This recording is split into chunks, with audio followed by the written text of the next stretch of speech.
Assalamualaikum warahmatullahi wabarakatuh. Alhamdulillahirabbil alamin. Wassalatu wassalamu ala anbiya'i wa mursalin wa ala alihi wa ashabi ajmain. Suatu saat Rasulullah SAW menyatakan bahwa apabila suatu pekerjaan yang tidak dimulai dengan basmalah atau bismillah, maka pekerjaan itu terputus barokahnya, atau dalam kesempatan yang lain buntung, artinya sia-sia. Nah, apa makna dari basmalah sehingga demikian menentukan pekerjaan itu dinilai oleh Allah atau tidak dinilai? Kalau kita melihat dari arti basmalah, bismillahirrahmanirrahim, bismillah dengan nama Allah atau atas nama Allah, sesuatu yang memang biasa terjadi dalam kehidupan kita sehari-hari. Ada orang menyampaikan ketika dalam acara pertemuan sekolah, ia menyatakan atas nama sekolah kami menyampaikan ini. Atau atas nama perusahaan kami sampaikan kepada seluruh karyawan dan selanjutnya. Atau atas nama persyarikatan kami sampaikan. Atau atas nama pemerintah kami sampaikan. Nah, jadi perkara mengatasnamakan sesuatu yang memang bukan sesuatu yang asing bagi kita. Nah, namun kalau kita ingin melihat dari segi makna yang lain, bismillah, kita mencoba melakukan pendekatan terhadap makna yang sama, yaitu bismi rabbik, yang maknanya sama, bismi rabbik untuk dan atas nama Rabb. Siapa Rabb? Yaitu tidak lain adalah Allah. Bismillah dengan nama Allah atau dengan dan atas nama Allah. Nah, bismi rabbik itu ada di dalam surat Al-Alaq. Iqra bismi rabbik allazi khalaqa insana min 'alaq dan selanjutnya. Apa makna dari bismi rabbik di dalam surat Al-Alaq? Tidak terlepas pemahamannya dengan bagaimana proses terjadinya ayat itu turun. Dalam kondisi apa ayat itu turun? Di dalam penjelasan Syarah Haikal menyebutkan bahwa beliau itu sebelum menjadi nabi pergi ke Gua Hira setiap tahun di bulan Ramadan.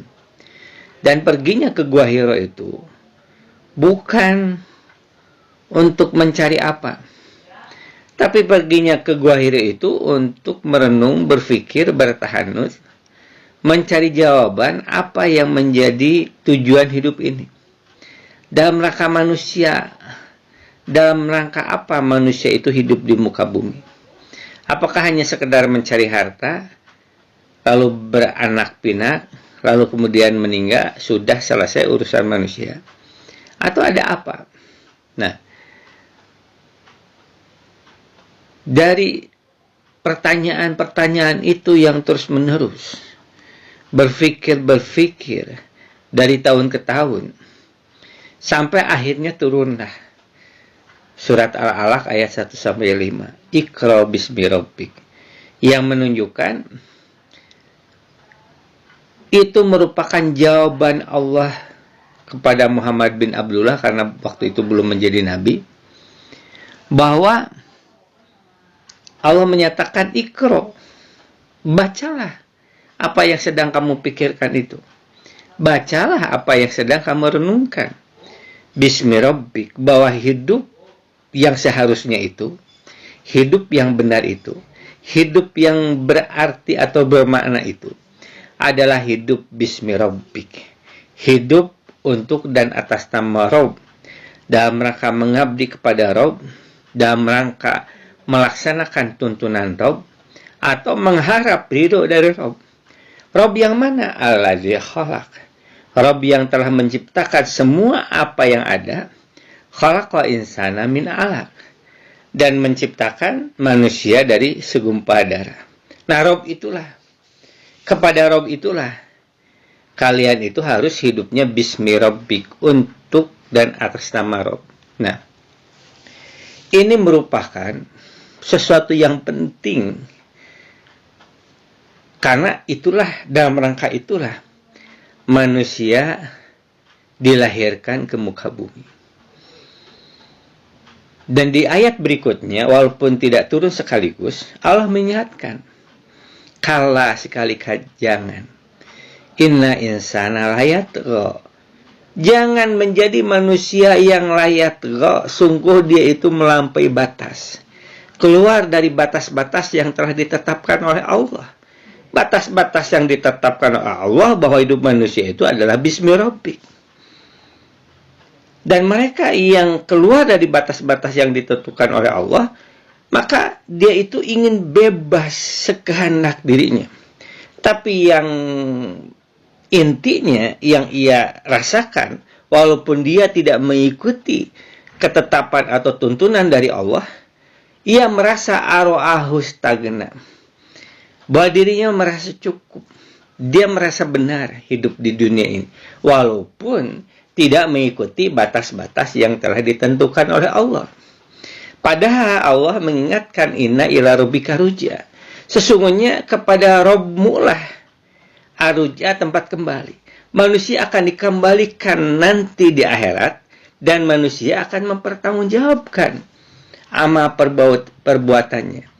Siapa mereka yang lulus ujiannya, yaitu mengikuti batas-batas yang ditentukan oleh Allah, dan siapa yang gagah ujiannya. Dan di dalam surat An-Najiat Allah mengingatkan, baik mereka yang gagah ataupun mereka yang sukses, digambarkan oleh Allah, fa'amma man tagha, maka adapun orang yang tagha, orang yang melampaui batas, yang tidak peduli dengan batas-batas yang telah ditetapkan Allah, maka fa inna man tagha wa ahsara hayat dunya, ia senang dengan kehidupan dunia, pikirannya dunia, orientasinya dunia. Itulah yang dipikirkan oleh orang yang tagha tadi, orang yang keluar dari batas-batas yang ditetapkan oleh Allah. Wa asara hayata dunya, pikirannya hanya dunia, orientasinya dunia, harapan-harapannya dunia. Maka bagi mereka yang tujuannya tidak menuju kepada Allah, tapi orientasinya hanya dunia, fa inna jahima hiya ma'wa, maka neraka jahimlah tempat kembalinya. Namun bagi mereka yang orientasinya bismi rabbik, orientasinya bahwa hidup ini adalah untuk Allah, dalam rangka beribadah kepadanya, dalam rangka melaksanakan tuntunannya, dalam rangka mengharap ridhonya, fa'amma man khawfa maqama rabbih, maka adapun orang yang takut akan kebesaran Rabbnya, bahwa dia hidupnya adalah untuk Allah, beribadah kepada Allah, karena dalam diri terasa rasa takut akan kebesaran Rabb. Wa nahan nafsa ani hawa, lalu ia menahan diri hawa nafsunya untuk tidak keluar dari batasan-batasan yang telah Allah berikan. Ia berusaha istiqomah di dalam batas-batas itu. Ia ingin hidupnya sepenuhnya bismi rabbik, hidupnya ingin beribadah totalitas kepada Allah. Maka di lanjutan ayatnya Allah menyatakan, fa inna jannata hiya ma'wa, maka surgalah tempat kembali. Jadi inilah yang perlu diketahui bagi seluruh manusia. Ini adalah ujian yang Allah berikan. Siapa manusia yang sukses terhadap ujian ini, siapa manusia yang gagal. Mudah-mudahan kita termasuk manusia yang sukses, yang memberikan pilihannya benar, pilihan hidupnya benar. Ia ingin sepenuhnya totalitas di dalam bismi rabbik sampai akhir hayatnya, sehingga di akhir hayatnya ia dalam keadaan husnul khotimah. Demikian, mudah-mudahan ada manfaat Barakallahu li wa lakum. Nasrun minallahi wa fathun qarib. Wa basyiril mu'minin. Assalamualaikum warahmatullahi wabarakatuh.